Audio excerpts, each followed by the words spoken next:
আসসালামু আলাইকুম ওয়া রাহমাতুল্লাহি ওয়া বারাকাতুহু। সম্মানিত উপস্থিত, রংমহল ইসলামী যুব কল্যাণ পরিষদের উদ্যোগে আয়োজিত 29তম মাহফিলের প্রস্তুতি আলোচনা সভা ও ইসলামিক মাসালা কুইজ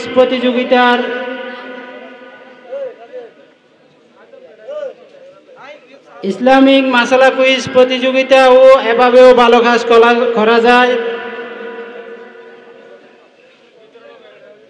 শিক্ষায় জ্ঞানের আলো, লজ্জা নয়, জেনে নেওয়াই উত্তম।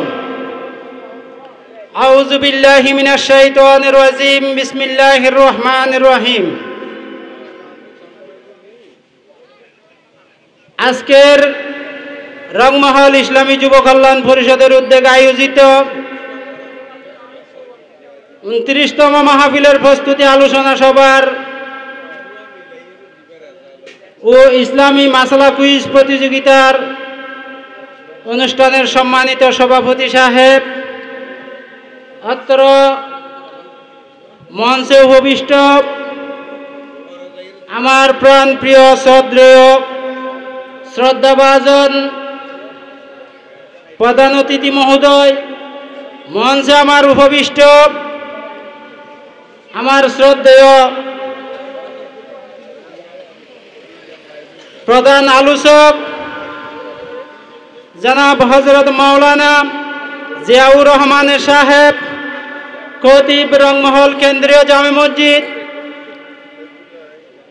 মঞ্চে উপবিষ্ট শ্রদ্ধেয় আমার মুরব্বিয়ান আজম, মঞ্চে উপবিষ্ট আমার বড় ছোট শ্রদ্ধেয় আগত জনতা,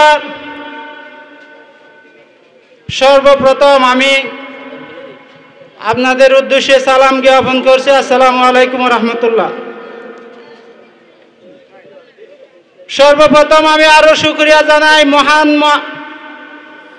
মহান মালিক, যিনি সর্বশ্রেষ্ঠ মহান রব্বুল আলামিনের কাছে আমি শুকরিয়া জানাই, শুকরিয়া জ্ঞাপন করি। আজকের এই রংমহলের ইসলামী যুব কল্যাণ পরিষদের উদ্যোগে আয়োজিত যে ইসলামিক মাসালা কুইজ প্রতিযোগিতার আয়োজন করা হয়েছে, এখানে আমরা এই আয়োজনটা করার উদ্দেশ্যমূলক আমি সংক্ষিপ্ত কিছু কথাবার্তা বলবো। আমাদের মূলত মাহফিল কমিটি পরিচালনা কমিটির একটাই লক্ষ্য, একটাই উদ্দেশ্য।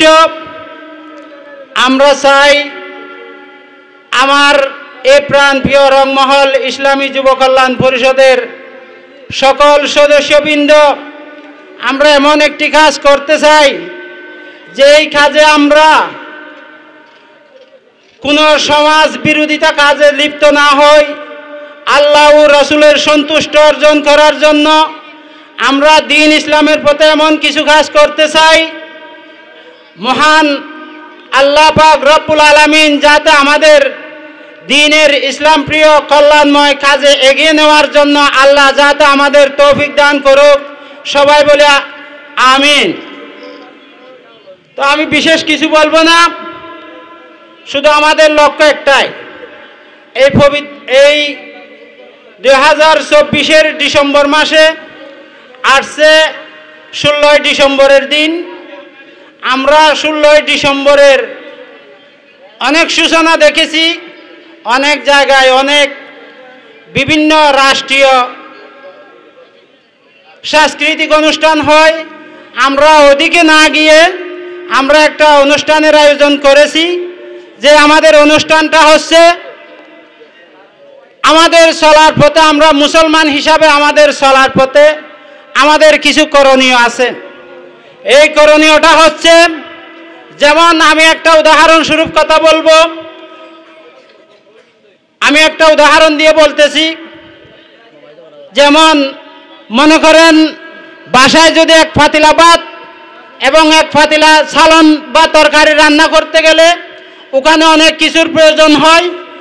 আমি সংক্ষিপ্ত আকারে বলতেছি একটু বোঝার জন্য। এক পাতিলা যদি সালন তৈরি করতে যদি ওখানে অনেক কিছুর তো প্রয়োজন হয়, মাছ, তেল, ডাল, তরকারি এ সমস্তর যদি প্রয়োজন হয়, আমরা মুসলমান হিসাবে আমাদের চলার পথে অনেক কিছু জানার এবং শিখার প্রয়োজন। বিদায় আমরা এই অনুষ্ঠানটার আয়োজন করেছি মাসালা সম্পর্কে যে বিষয়টা আমাদের জানার প্রয়োজন এবং শিখার প্রয়োজন। এই আজকের প্রতিযোগিতা অনুষ্ঠানে এমন কিছু প্রশ্ন করা হবে, এমন কিছু প্রশ্ন দেওয়া আছে যে প্রশ্নগুলো আমরা মুসলমান হিসাবে আমাদের জানা নাই এবং শিখা নাই। যাদের জানা নাই ওরা আজকে এখান থেকে জেনে নেবে, যাদের শিখা নাই ওরা আজকে এখান থেকে জেনে নেবে। এটাই আমাদের একটা মূল উদ্দেশ্য। আমরা কল্যাণময় কাজকে এগিয়ে নেওয়ার জন্য আপনাদের সর্বাত্মক সহযোগিতা কামনা করে আমি আমার সংক্ষিপ্ত বক্তব্য শেষ করছি। ওয়াহের দাওয়ানা আনিল হামদুলিল্লাহ ওয়া মা তৌফিকি ইল্লা বিল্লাহ। আসসালামু আলাইকুম ওয়া রাহমাতুল্লাহ।